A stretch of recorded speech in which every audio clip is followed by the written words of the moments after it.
Spartacus, a name you've probably heard a lot.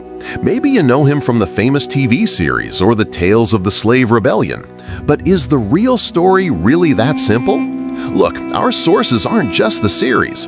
We have historical texts and modern analyses, which, when put together, reveal a much more complex picture than we might think, a story with many layers.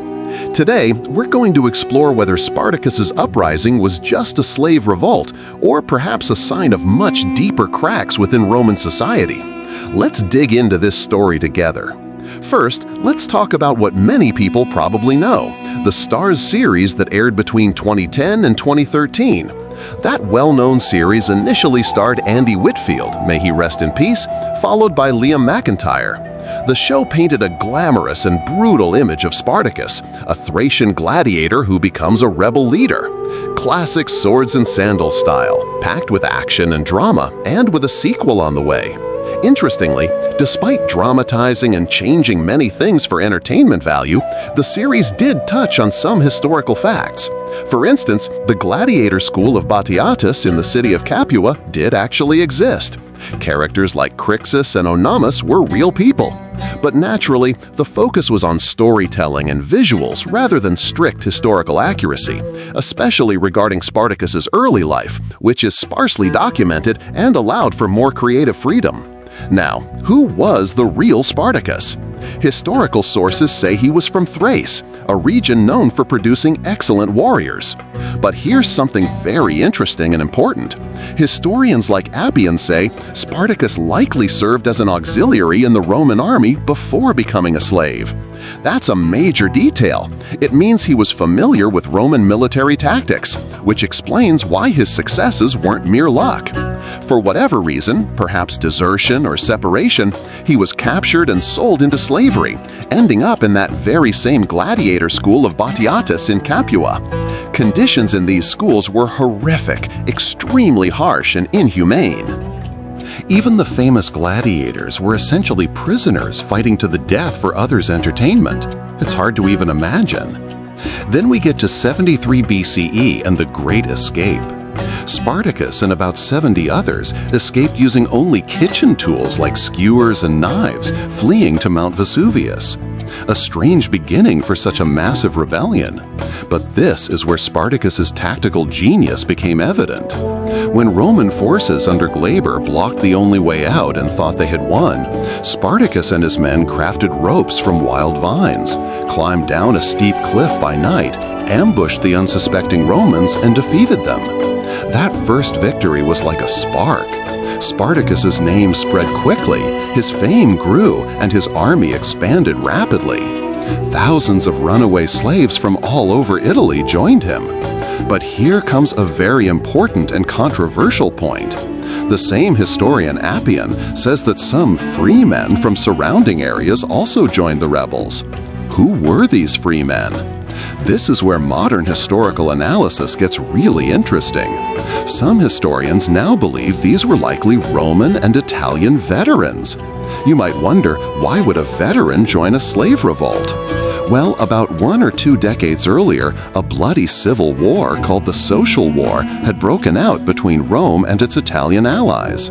Many veterans emerged from that war in poor conditions, having lost their lands or social status, and were dissatisfied with the system. So the rebellion was becoming a refuge for all kinds of the discontented.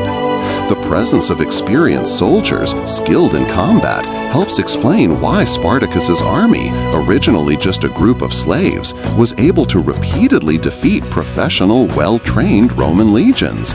Clearly, this was more than just a simple slave uprising. So what was Spartacus's own goal? Sources say he wanted to leave Italy and return to his homeland of Thrace. His initial aim seemed to be crossing the Alps. But many of his followers, especially the group led by Crixus, wanted to stay in Italy, fight, and plunder. This internal disagreement hurt the movement, and Crixus's faction eventually separated and was defeated. In the end, they fought for 2 years, achieved major victories, humiliated Rome, and terrified the Senate. Rome could no longer tolerate it. That's when Marcus Crassus, one of the richest and most ruthless men in Rome, entered the scene to end it all. To restore order in his army, Crassus used the horrifying punishment of decimation, killing 1 in every 10 soldiers by lot in units that had shown cowardice or fled, to send a clear message. Spartacus retreated to southern Italy, seemingly aiming for Sicily. Perhaps he hoped to continue the fight there, as a major slave revolt had occurred there previously. He tried to negotiate with pirates to transport his army by sea, but it failed. Crassus then trapped them in the toe of Italy, the Bruttium region, by building a massive wall and ditch. It looked like Spartacus was finished, but once again, he did something unexpected. On a stormy winter night, a section of the ditch was filled with wood and earth, and the rebels escaped. Another tactical masterpiece, but by then, options were limited, his army was weakened, and food was scarce. And then came the final battle in 71 BCE, near the river Salaris. There's a famous tale that says Spartacus killed his horse before the battle, symbolizing there was no turning back. They would either win or die there. He wanted to inspire his men and show he was in it to the end, and he fought bravely. It's said he tried to reach Crassus himself and even killed several Roman officers, but was eventually wounded and killed amid the chaos. His body was never found, lost in the slaughter. The ending is bitter.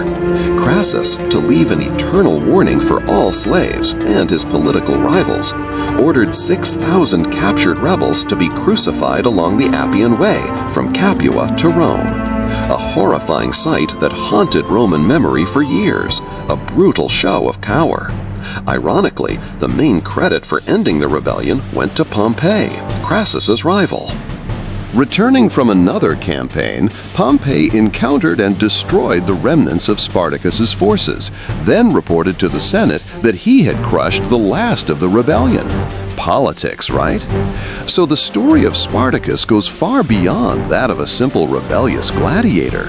He became a symbol of resistance against oppression, but as we've seen, his revolt likely reflected much deeper problems within Roman society, veteran dissatisfaction and social inequality.